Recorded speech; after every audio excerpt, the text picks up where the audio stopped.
Welcome back, everyone, to 123 Chess, the place to learn and improve your game. And I'm here with Tom, and we are here to go over our tournament game from last week that we each picked. Should be pretty fascinating because his was a Sicilian opening, mine was a Scotch game, and we had some pretty aggressive opponents. Very good experience. If you haven't had a chance yet, please take a look at that. So yeah, we're going to dig in here to our analysis. Tom, you want to start this off?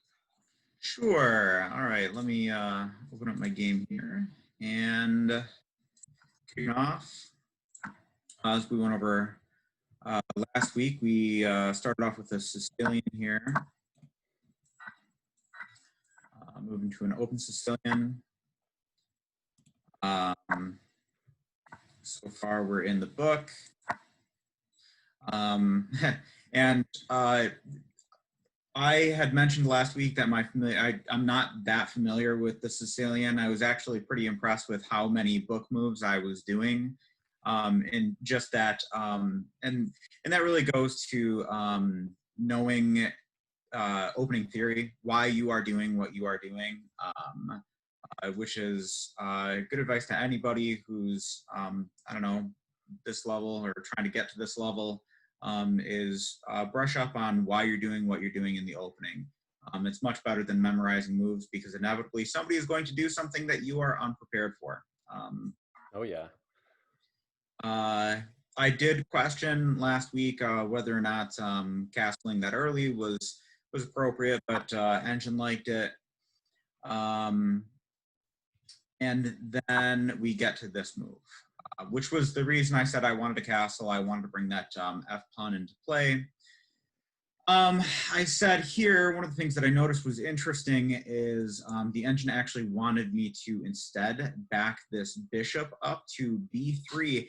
And it's especially interesting because I've actually seen that bishop move in a lot of the Sicilian games that I was looking at now. And just in a vacuum, it doesn't appear to be that strong moving that bishop back. But when we go into our next move, interestingly here, the Engine actually recommended for black that it move this pawn forward now. So I'm thinking that's part of the reason why they want me to kick the bishop back. Interesting. Is to not have it be threatened by that move there. Which I guess looking at that, right, if that pawn comes forward, let's actually do it, right? If this pawn comes forward at this point in time, if I mean I can't back the bishop. If I were to back the bishop up, well, now he's up a pawn then. Yeah, so we can't do that. So I can't back the bishop up. So then my only move is charging forward. But now I'm in this position here. And I don't know, I mean, I could recapture, I guess, with one of these two pieces and trade off knights as well. But I've really lost. I mean, I don't have that strong control of the center that I had in the beginning. And I'd referenced opening theory. That's one of the big things that you're doing in the opening is you're trying to control these 4 squares in the center of the board.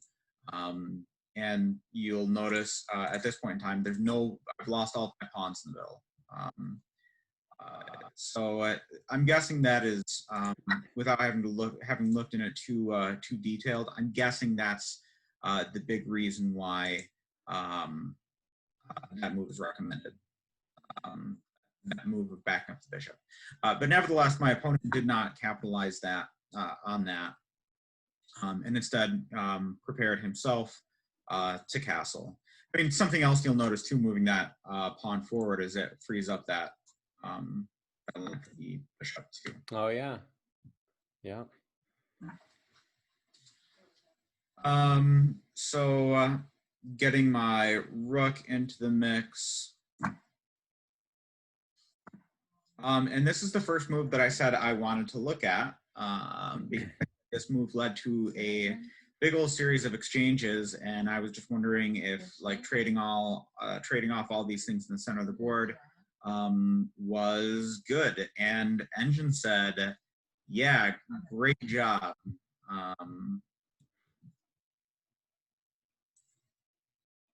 Oh, no, it didn't. I take that back. I take everything back I just said. The engine, it wasn't bad. It wasn't a bad move. But the engine did want me to bring my bishop out first. Okay. This is a lesson that I should have learned actually from my last game that we went over. Oh, really? Yeah, because one of the lessons that we discussed in my last game was activate your minor pieces. And this is my one minor piece that is left to be activated. And actually putting this bishop here ends up preventing that really solid pin that you'll see develop. Yes. When he brings his bishop to the square, and then ultimately his queen as well.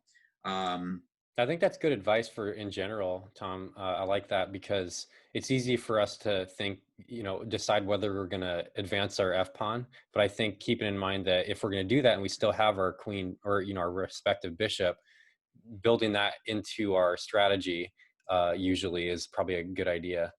I like that. So, Engine wanted me to bring bishop out.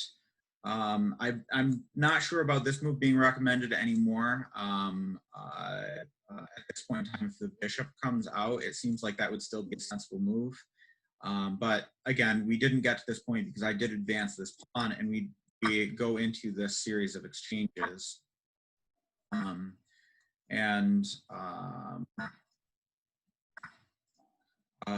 Yeah, and they were all okayed by the engine. Even this one right here, which I thought sure I was going to be yelled at, and it said that was your best move. Wow, nice job. Yeah, so I tossed in here little comment that interestingly, the engine says that this is the best move. Even I can find them sometimes. So keep practicing, and eventually you'll find that diamond in the rough. Yeah. That's awesome, though. The bishop sacrifice like that is very thematic in open games, though. So it was very logical you did it. Yeah, I mean, I think that's something to look for, honestly, quite frequently in open games, is that bishop sacrifice on the f7 square, because that is pretty common. I have seen that a lot in many games. Me too.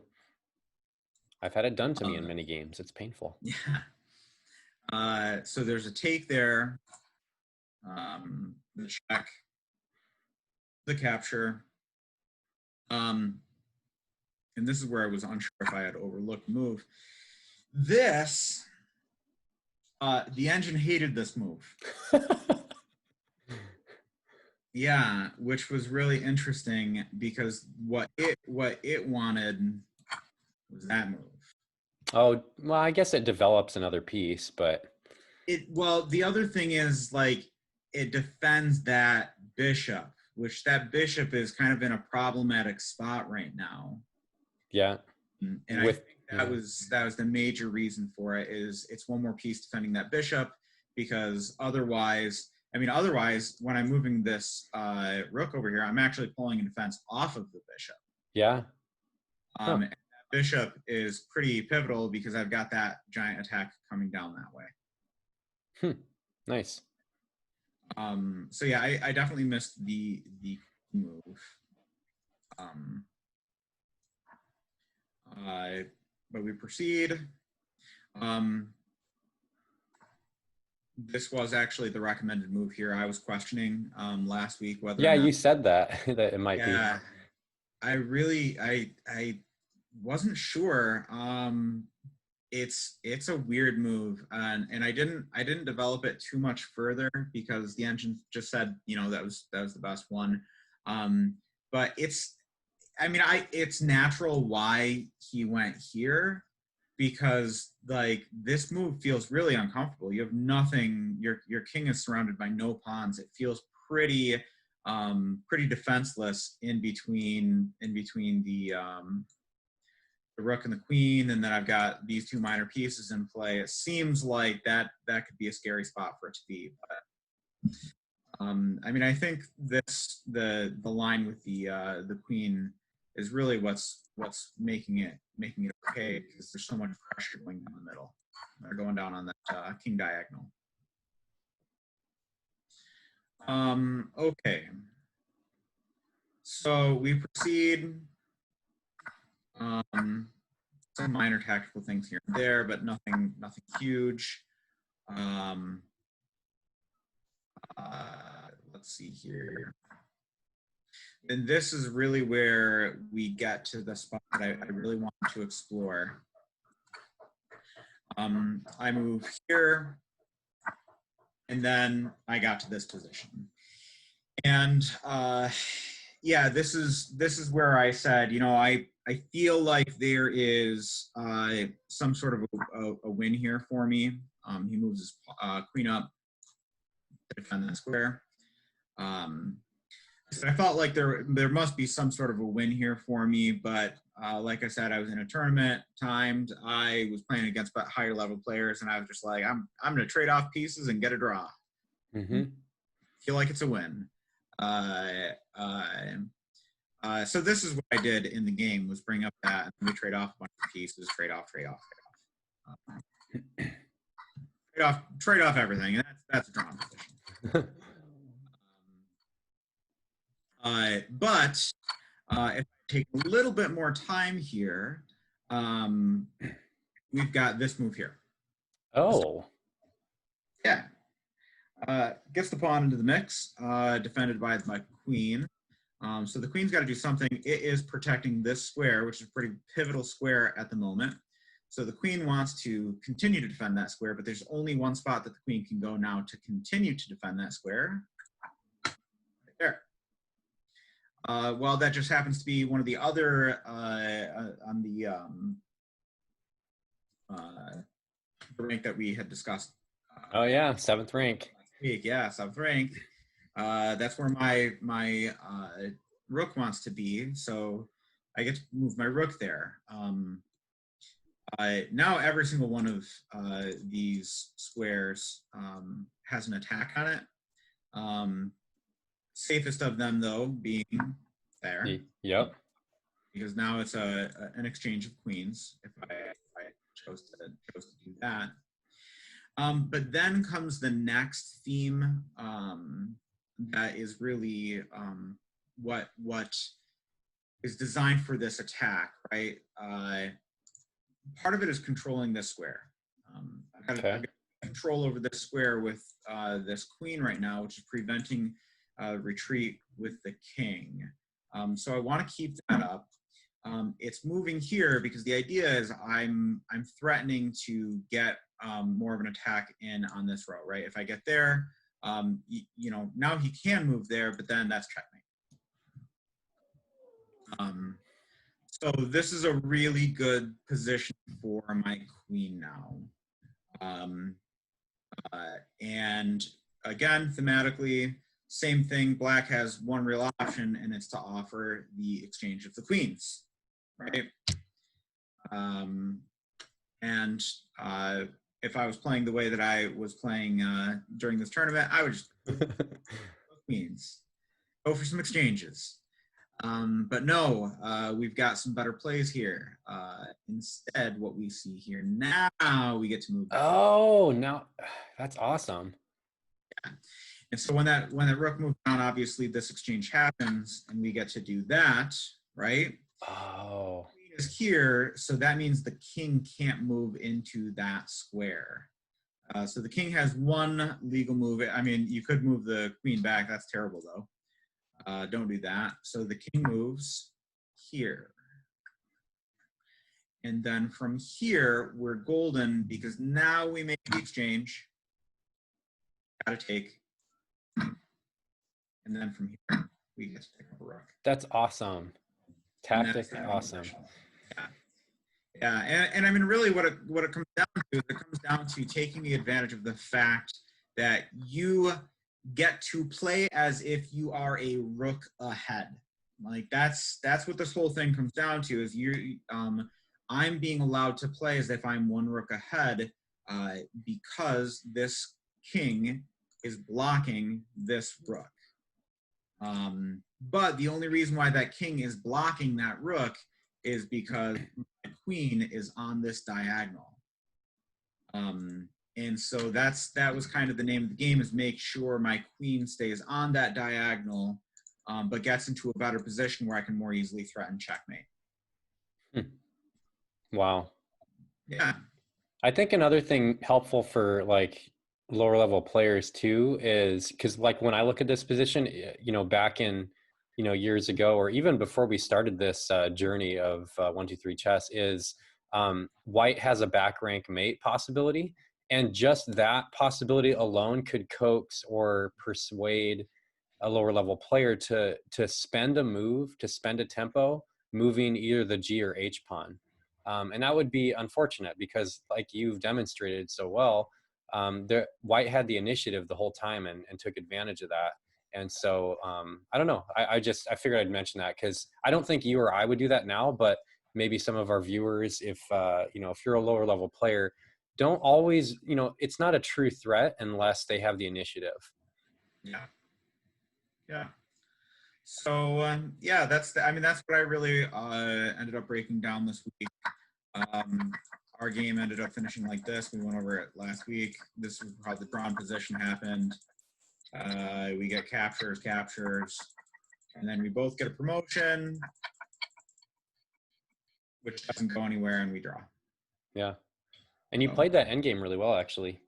So yeah, that was good. I was happy with the endgame. So I just closed it right there when I had all of them in the single file. But next time, that's what we do. We learn from our mistakes. Totally. Thanks, Tom. Well, that's awesome. And I think it's really cool that since we had two different games this week, I think yours focuses more on some mid/end game type scenarios or close to it. Mine is a little bit more toward the opening. So I think that's kind of nice. We're kind of covering all the bases in a sense. And so let me go ahead and hop over to my side. And then we'll, from the black perspective, sweet. Cool. All right, so let's get into the game I played. So right here, typical Scotch. Okay, this is the move I'm most used to playing, which is called the Schmidt variation.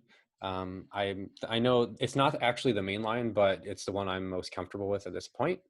And so then here, this is the key move right here, pinning that knight. Okay, and again, you want to take here. Why? Because again, like we talked about in our previous video, if you take it this way, what happens? Then you get an exchange with losing your ability to castle. So that's one of the reasons why you want to go this way.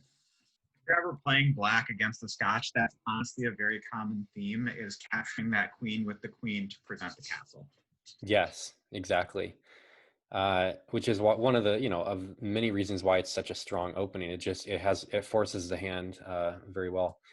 Okay, so then so we get through that exchange, and then we get over to this part where this is the main line in this variation, by the way, where white plants that bishop very nicely on the white diagonal towards what will be a castled king side.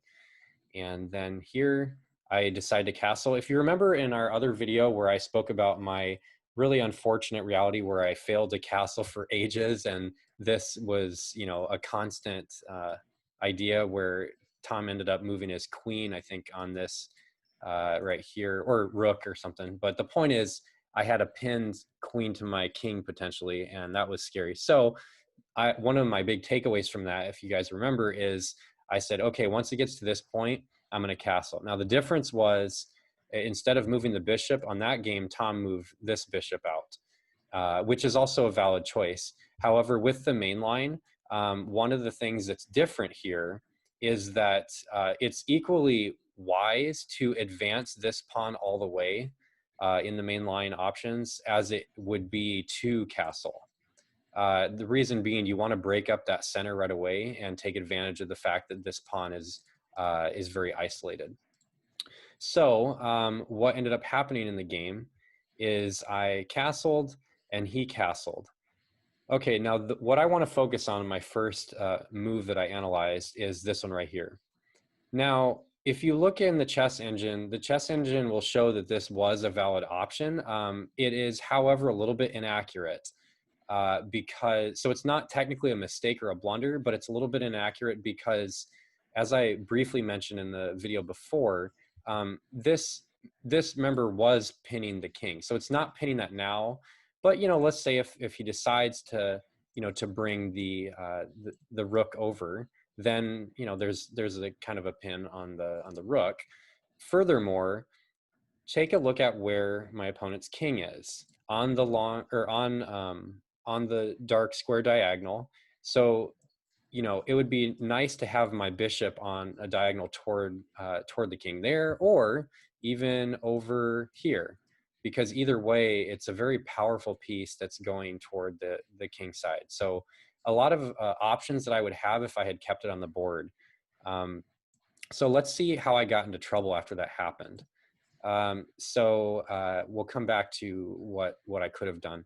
But here I was playing very conservatively. Instead of advancing it 2 spaces, I advanced it 1, which is again a little bit unfortunate because I'm not breaking up the center when I have the options to, and I'm just allowing my opponent to develop more and more.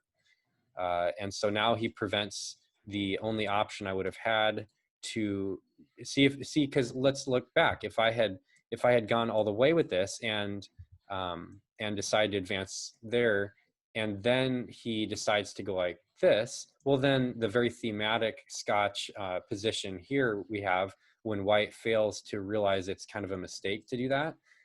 Now, I mean, this knight is super powerful. It's threatening here. And for just a second, let's take a look and see what would have happened if he decided to actually guard the pawn with the logical move there. Well, then this would have been my next move. And that right there essentially destroys any of white's possibility to own the center. And as soon as this exchange happens, then it's basically devastating for white. My rook gets opened up, and all of a sudden the tides have turned. So just wanted to briefly mention what could have happened if if I had gone with the 2 space advance there. But we're back to here again. So right here, I looked at this move and I looked at other options for what would have been probably stronger ideas. And I did mention that instead of castling, I could have advanced this pawn earlier, which is what you see most players doing at this point, masters that is. So right here, another option I would have had is, well, what we just said. So this is the thematic Scotch move in this variation that is, again, the whole idea here is to instantly strike at the center, opening up the game. And, the solid responses my opponent would have had to this position would have included, number 1, queen f3, which obviously is preparing for his bishop to come in with a pin. And so that's one of them. Another one, so if that happened, well, it could have been in a different order, so he could have moved the bishop here first. But if, let's say he did move the queen, now how could have play continued? So here's an idea of what could have happened with some logical, solid play by both sides. And there we go. So right here, now some trades are going to happen. You do have to be careful, especially if you're, a lower level player and you want to make sure you're not blundering on your tactics. But at the same time, this is going to be a very equalized position when all is said and done. Okay, so now that was the what if queen f3. Now let's see what if bishop g5 first. So now he wants to get that pin on my queen right away. Well, then play could have continued like this. Now keep in mind, do you notice how in all of these, I'm taking the knight with a purpose. Before, I just took the knight because, well, I wanted to double his pawns after all. I mean, why not? But in this case, I'm specifically doing it with tempo in the sense that as in one moment of time, I'm actually guarding this piece. And I'm kind of giving some counterplay to his created threat here. So anyway, so that was one of the reasons for it, because if a player is to do this, knowing an open position like this, a bishop pair is very strong. And so when you're doing something like this, you're under the assumption that this bishop is probably going to be exchanged pretty soon, or this one, because you have the pawn advancing. You do have a possibility here with take, and so either way you look at it, it's going to probably be neither of us with the bishop pair. So that's a key theme as well. All right, so I won't digress further on that, but so this is what would have happened. I probably would have kicked the bishop back. Okay, now theoretically, a lot of higher level players would take this. I don't think I would have, and I don't know, Tom, if that would have been something you probably would have done. Most of us would have probably just like advanced this pawn here. And then therefore most of us as white, they tell you generally keep the pin, if it has purpose. So that would have been probably, we wouldn't have seen that.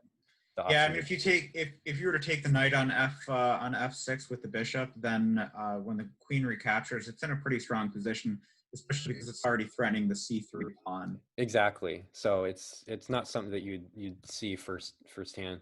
But then after this point, keep in mind, once I take that pawn, it really helps black out a lot, because take, and now look at this. This pawn was hanging all along. So keep in mind, again, when I said taking with purpose, when that bishop took the knight, you have this idea in mind. When all the dust settles, guess what? His bishop can't take my hanging pawn because the queen is there. And who's going to stop my queen on the dark square now? You know what I mean? So this is what could have happened in that variation. Okay, so then one more is, what if he just took it, right? So what if instead of queen f3, what if instead of bishop g5, what if he actually decided to just take the pawn, which is very obvious. So from here, I could have taken back, okay, and probably something like bringing the queen into the action. Again, all these moves I'm choosing on these options are strongest for both teams, or both parties. So, but again, check this out. What a strong center I have now. This is not, I mean, it's a lot of action for white, but when the dust settles, again, they don't really have much going for them. And ironically, the Grandmaster game I memorized had this idea. This is exactly what happened, and black ended up winning.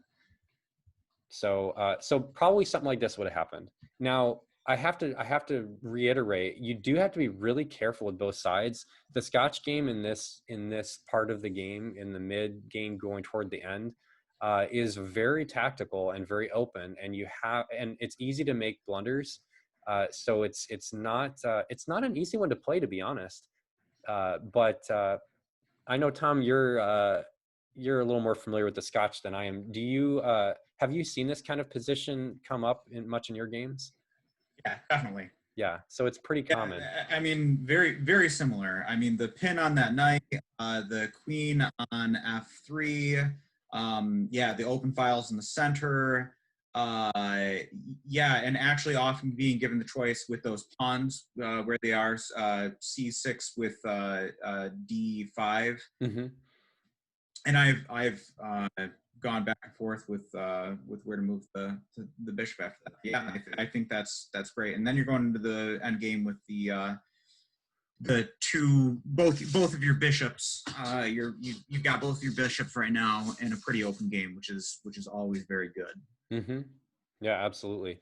So again, that was my what if I did something else instead of taking the knight. So this is what I did. And I think if I could fast forward to the next time I play this position, probably I'll do this. In fact, I might do this before I actually castle. So the idea is I told Tom last week, I was kind of chuckling because I'm like, this Scotch game stuff is really forcing me to address something that I never like doing. And that is this whole pawns staring at each other in the center. You gotta get rid of this isolated pawn while you have the chance. So yeah, so that was my first move. And then as we move forward,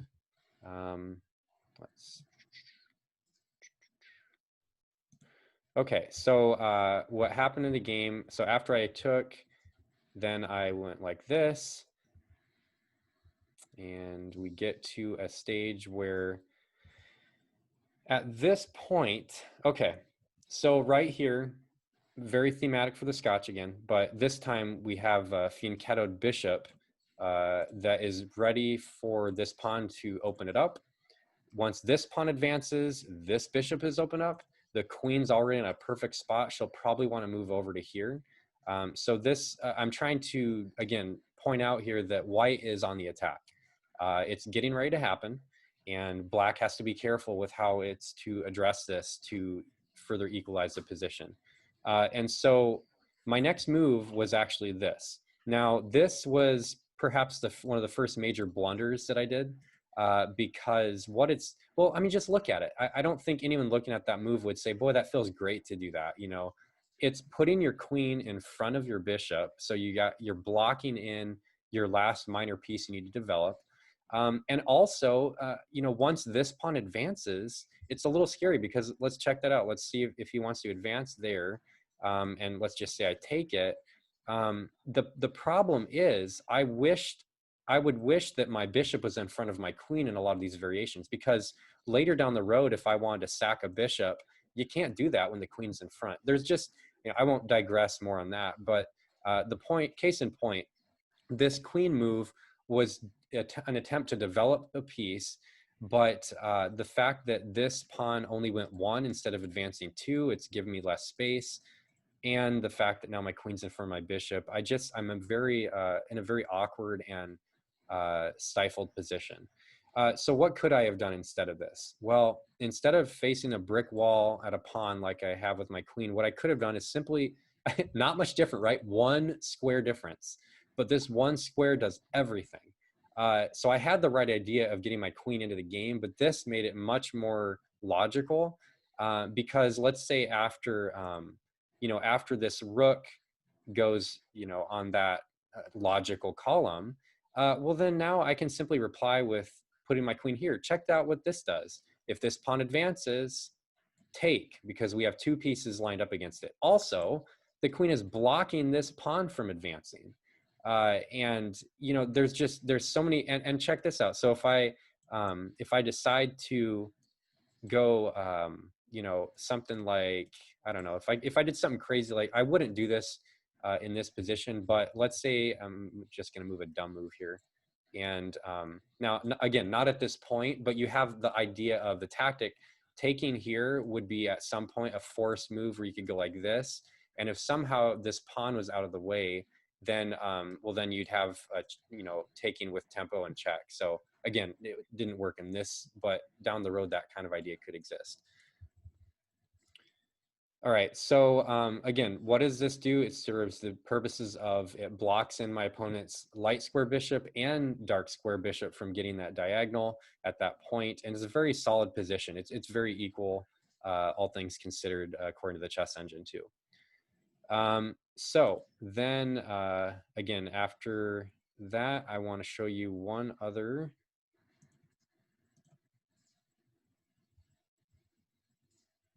So once we get to this point, you know, the diagonal's already been opened up. So obviously the threat is checkmate if anyone moves, because obviously if my queen's not there to guard, then he can take that. And, you know, this knight has to stay here, or the queen. And I'm just all about defense right now. This right here. Okay. What I did is this, but why? I mean, idea is I wanted to eventually move my queen so that I could have another piece guarding here still, but it just, some of these things, it's like you have your first move that seems the logical option, and then you rethink. Even after rethinking, really here, it's just, it's more logical to just go ahead and take it. Because that is, again, now he does not own any of the center squares with pawns, so that's good, though the bishops are opened up. And it provides a nice spot too eventually for my light square bishop going right here. Now you might be saying, oh yeah, but Luke, then there's this. Well, yes, but that was already going to come anyway. And the point is, the engine actually agreed that this move was one of the best options. and the simplest too. So also the idea is I should have at some point brought the knight out here. But anyway, I guess my point here is I was trying to come up with all these other ways to defend, but I needed to, start getting space, getting space, developing my pieces. And I still had this bishop sitting here. And by taking that, I'm also, it makes sense now. There's no other pawns to advance on this column. So now once, if I just move a dumb move and he goes, if I go like this, again, I know this is going to happen. I know that that skewer can happen, but yeah. So I guess what I'm trying to say is some of these defensive moves I did that were just very prudent. It's not bad to be careful, but the bad thing is when you're placing a piece on a square, look at it not just the short term, but the long term. I didn't really have any long-term hope for this rook being right here. But this pawn here, if I had taken it, there's some long-term possibilities. There's even the possibility of advancing this, but obviously he's going to go here first. Anyway. I think something worth noting too on defense is sometimes it's worth it to exchange your rook to keep a stronger position, exchange your rook for a bishop. Yes, that's a good point. And actually, yeah, and going along with that, I did look into what if, once this happened, right, then we know what's coming.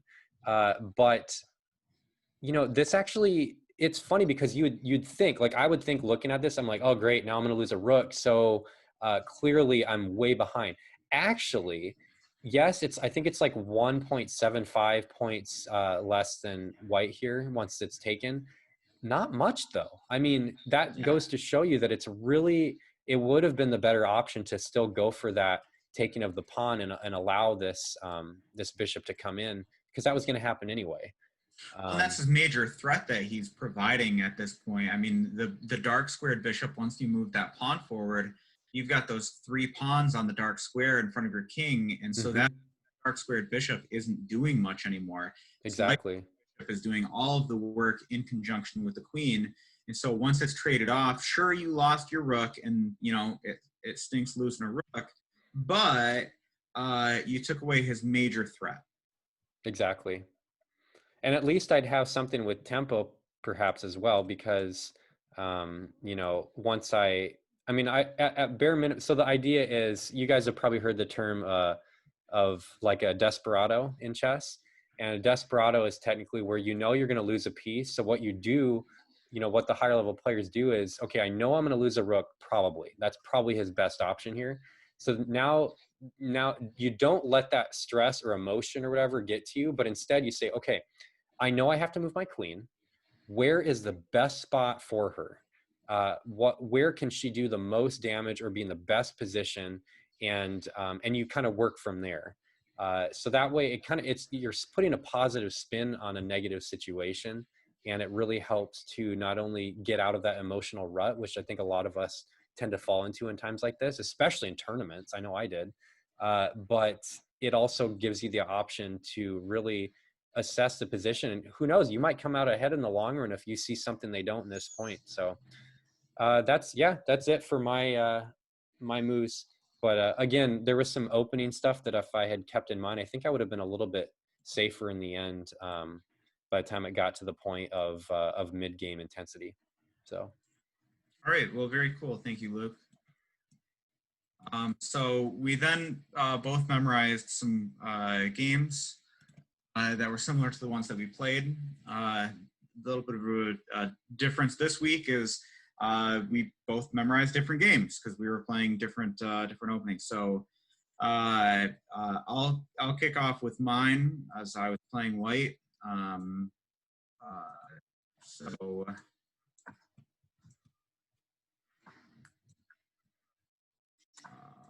Here we go. Getting into it.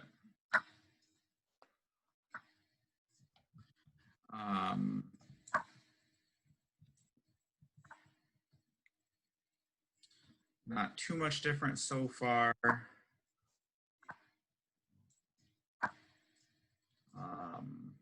And we've gotten to the same place that we had arrived at here. Mm-hmm. From here, we see the bishop move that I had referenced is pretty common. Bishop comes up. We get a castle. Knight comes out. And bringing that bishop out there. Oops. And then from here, we get castle. And charging forward with that F pawn. Now we get just a little bit of counterplay there. Moving up the center.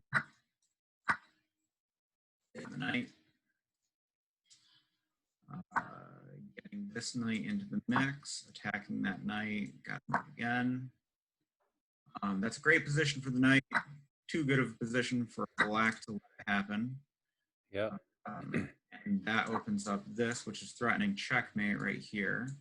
And man, that white bishop or white diagonal black bishop, yikes. So we get that, which defends against it. This is because we're in a pretty popular line here. Usually you see this queen come out to E2 to defend that square. So I know that that's a legitimate option in this position. Here we get this play, and white offers the exchange. Black accepts. Into that file.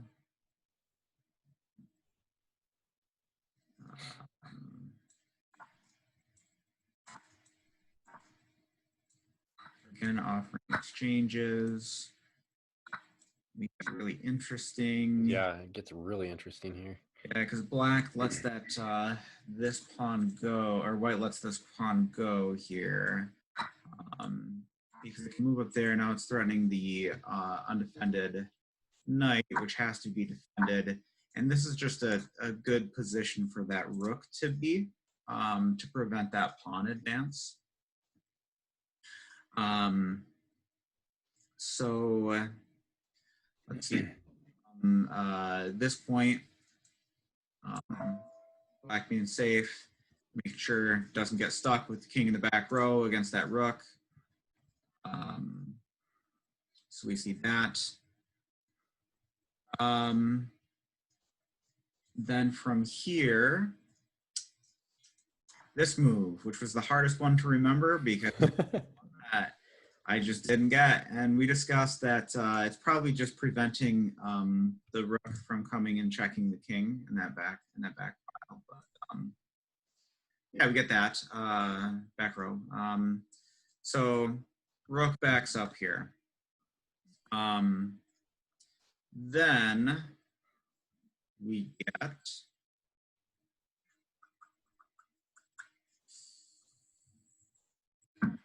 this into the mix.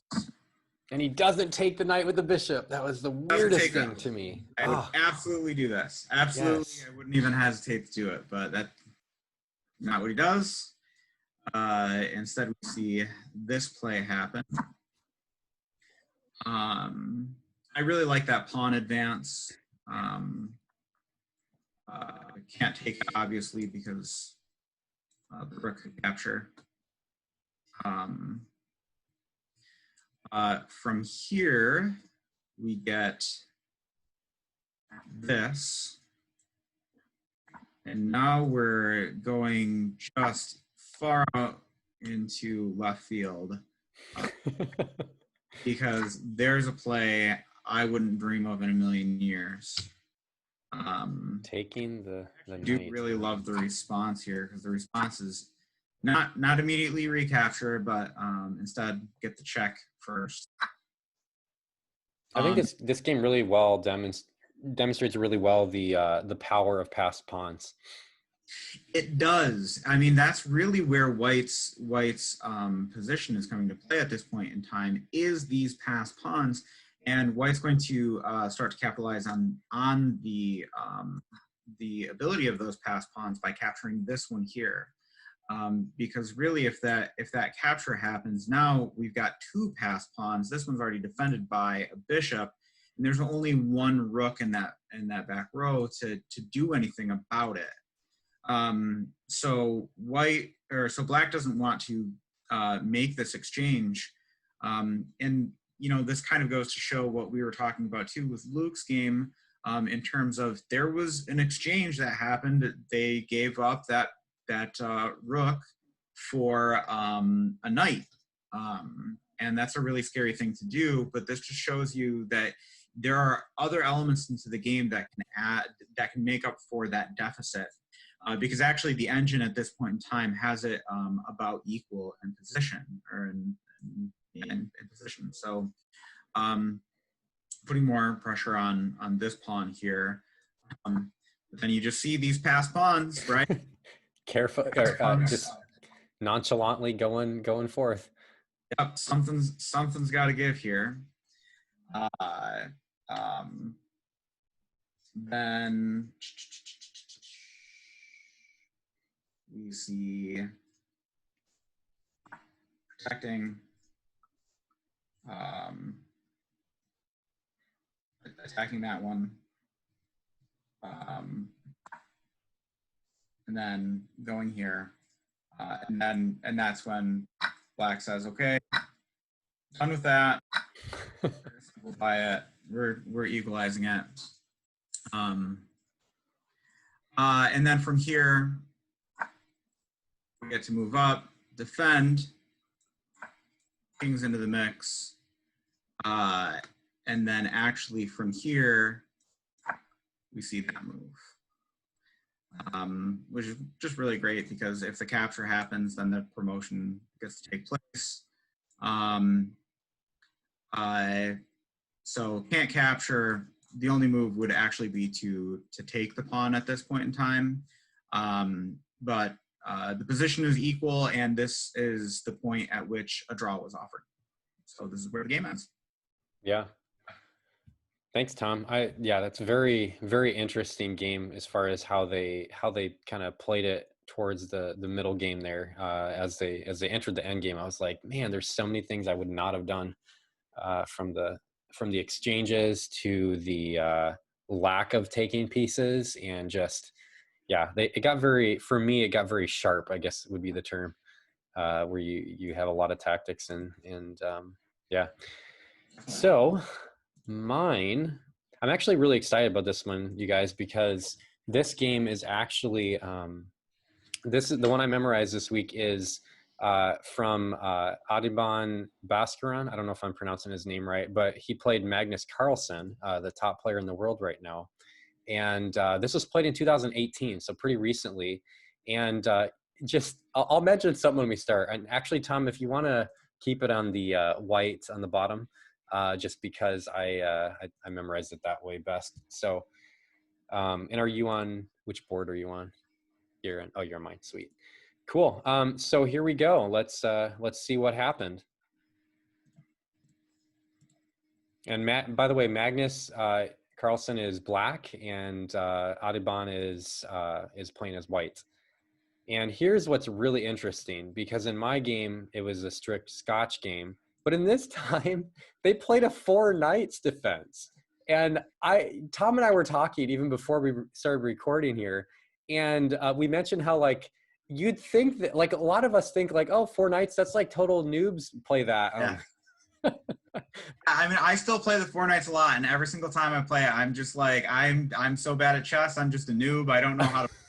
I'm just playing the 4 knights. Yeah, but this illustrates a really helpful point, and that is, as players evolve in their chess ability, they realize that a lot of openings they transpose into others. And so in this case, well, this very quickly transposed into a Scotch variation. So this exact position was arrived at via traditional Scotch game from me, but in this game with these high-level players, it started from 4 knights. And so after this very thematic move here, which is exactly what I played as black, then the traditional take here. And remember, you don't take with this pawn. You want to take with this one. So after this happened, and the dust cleared from that, then the then the next move is typically where White will bring the bishop into the safe spot. Again, everything up to this moment is exactly like the game I played, aside from the transpositional element. So here the question is, do you want a castle as black, or do you want to advance this pawn? Those are two of the most viable options and strongest. I chose the castle route. Magnus chooses this route. And then White quickly decides, well, I'm going to snatch that pawn while I can. And so then here's probably one of the most interesting moves of the opening. Magnus Carlsen gives Audubon one other opportunity to go wrong. Now, these are super GMs we're talking about, so he's not going to probably blunder, but case in point, if he took this pawn, this rook would come out with check with a very deadly attack. So instead, he did what any grandmaster would do at that point in castle. And then here, Magnus snatches the pawn. So the question here is what to do now as White. And again, going with the themes that Tom mentioned earlier and we were discussing, the next logical move here was for Bhaskaran to bring his bishop here. And then after that, I found the next move interesting because again, Tom, I don't know, I want you to comment on this because for me, I still struggle with when I see a pin like this, it scares me and I want to remove the pin. I want to release that tension. But so for me, I would almost look at doing this or, I don't know, or even moving this here, which is probably not a good move at all in this, but Magnus just casually goes right here. So now he's beefed up his center. Keep in mind that there's no pawns on these two squares for White. So Magnus is starting to dominate the center of the board, which is not all of what's going on, but it's nevertheless still good. Okay, so from here, then White decides to play the queen. What's the threat? The threat is two pieces attacking versus 1, 2. So therefore you'd have double pawns for black at the end of that. Or just the fact of maintaining this, you have, you're kind of keeping the queen back there guarding. So Magnus decides to bring his bishop to a very strong square because there's no pin here now. So now this is the key weak spot from White's perspective. So what did White do after this point? Well, White decided to get another piece into the game, which here the rook is very interesting because normally I feel like I would have moved this rook here to go for that, but he takes the A rook, which is interesting. So then Magnus decides to attack his weak pawn. And then no surprise here, defending this way, Magnus pushes another pawn. And at this point, this is really a matter of how are you going to prevent your opponent's threats? So Audubon goes here, preventing the bishop or the knight from getting on that square. And Magnus follows suit and kicking the bishop, provoking and asking, okay, how are you going to resolve this? Are you going to keep the pin or are you going to attack? And so he attacks. Then we have this exchange. And again, a lot of players might think, oh, wow, doubled pawns, yay. But look, Magnus has the pawn or the bishop duo, the bishop pair. And so it's not clear how much possibility White has in this equation. So one of the pieces that's the weakest right now is this knight because it doesn't really have anywhere to go. So he decides to reroute the knight this way. Magnus creates a very strong pawn duo, maneuvering the knight back over to here. And at this point, I mentioned to Tom earlier when we showed each other these games, I love this move by Magnus. By bringing the rook here, what is going on? He's guarding this piece. He's also guarding the bishop if necessary. He's also making way for the bishop here, where if the knight comes in, now the bishop is guarding both ways because the knight would be forking here and here. And so it's a really, I just love that move by him. And he knew that was going to happen. So there's the knight, there's the bishop. And at this point, I think White decided, I got to remove that bishop pair. So he does, forking the king and the other bishop. Take. And at this point, I'm loving commenting on this because right here, I just love how he locks in. He's like, okay, you want the rook in the 7th rank? You can have it. You're not going to get those rooks connected ever again. And so that's how he proceeds. And from here, now white has to reassess how he's going to approach this. And at this point, white decides, okay, I got to make a good spot for my rook. So he places him there knowing he's going to move the bishop. And Magnus is like, okay, well, now we're going to force you to move that bishop and with tempo on your pawn. So moving back here, 2 pawns hitting this one. This is, if you look at this closely, it's all but forcing white to take one. Audubon does. And then at this point, the question is, how is Magnus going to kind of utilize these pawns that are connected? So he starts to reroute the bishop, of course, hitting this pawn. And then white is now threatening take here. And just casually, Magnus pushes the pawn one more. So now the threat is eliminated in that sense. And from here, the threat from him is actually not eliminated. And that is for, once white decides to move, white at this point didn't know what to do, apparently, because this move right here is not super strong. So it's not a blunder, but again, like we've seen in other games, that kind of move is usually indicative of not knowing what your best option is. Okay, so then take, okay, forcing the bishop to move, but Magnus had in mind a check, so then that forces the trade. And then after the trade's done, then white decides that he's going to eye that pawn, and Magnus casually advances it again. And at this point, the tactic white has here, or the tactic black has here, he was going to threat to advance. And so that is why white moved here. Then black decides, I'm going to keep the pressure on and go ahead and attack this pawn. White defends it. And then black decides, okay, well, you've responded to that threat. You still haven't responded to this one. So now that pawn is taken. White decides he's going to try to block those pawns by, a very logical move. And we're almost done here. But what happens after this point is once Magnus brings his bishop back, and then Audubon's going to try to get his king into the action. It's a little bit too late at this point, because once the rook goes here, an exchange happens, and the very interesting ending of this game is right at this point, when this move, again, at first glance, it's like, well, I can just move my bishop here, right? Well, no, not so fast, because what happens when you do that is this right here. There's no way to respond to that threat. You're going to, at bare minimum, lose a minor piece, and the threat is queening. So this point, Audubon resigned. Very cool.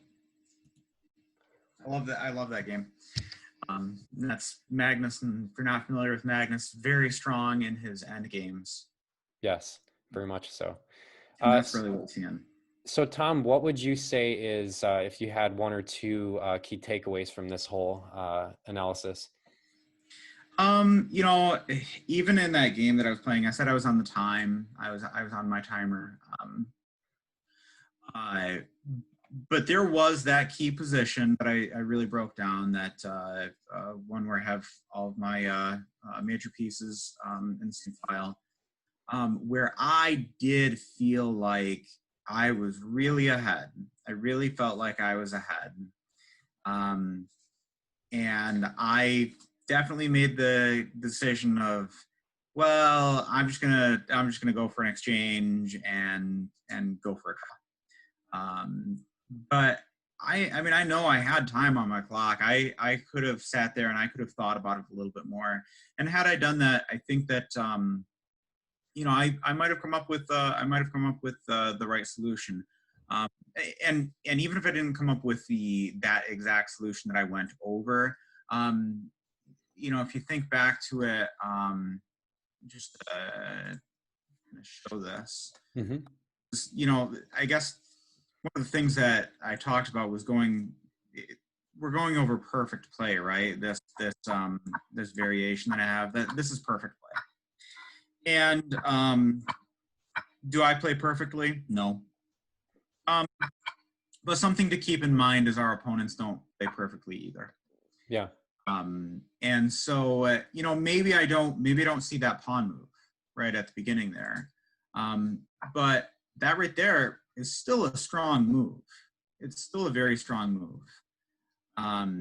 And we're getting into a position where we are creating some real counterplay and or some real opportunities for Black to make mistakes. Black has to be on his toes. Because how far away am I from manipulating the board in a way where I can close in, ultimately really close in on that king. I'm doing it in this position effectively. A lot of what happens, because I did look at a few of the variations, ends up being a lot of making this king dance back and forth between those two squares, just to get everything in the right position. And I mean, honestly, had I been doing that, had I just been saying, okay, I'm going to do this and do this and do this, keep that check going until I find something, I might have been able to do it. So I think just giving myself the opportunity when I know that I've got something to slow down and capitalize that. I think that was my biggest takeaway if I was gonna name just one.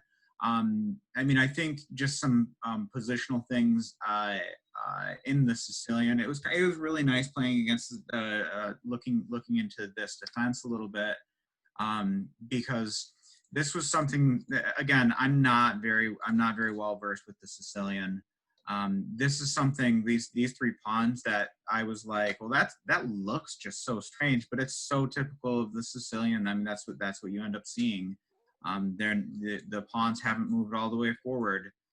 This pawn coming out, and then again, just recognizing that bishop frequently gets kicked back. That's something that I'm really taking away into the Sicilian games that I'll play into the future. So I'm definitely looking forward to playing against the Sicilian more, and maybe even jumping into playing it as Black myself. Awesome. Yeah, I think for me, if you want to real quickly go to my board, and then yeah, I just have some quick takeaways. But yeah, for me, I think the real thing that is once we get to the point here of should I castle? Actually, let me back up. Right here. Once we get to this point, I don't think I'm in the future going to take the knight in this variation, which I'm still getting used to. I'm going to go for this or this, and then whatever one of those two I don't do, I'll do next. Because like 99% of all of the players that are familiar with this, that's what they do. Stick with the simple things first, and you'll get yourself a good chess game to enter in the mid game. And then, so that's my first takeaway. My second takeaway is just to, once I'm looking at what moves I have, simple developing onto the best squares.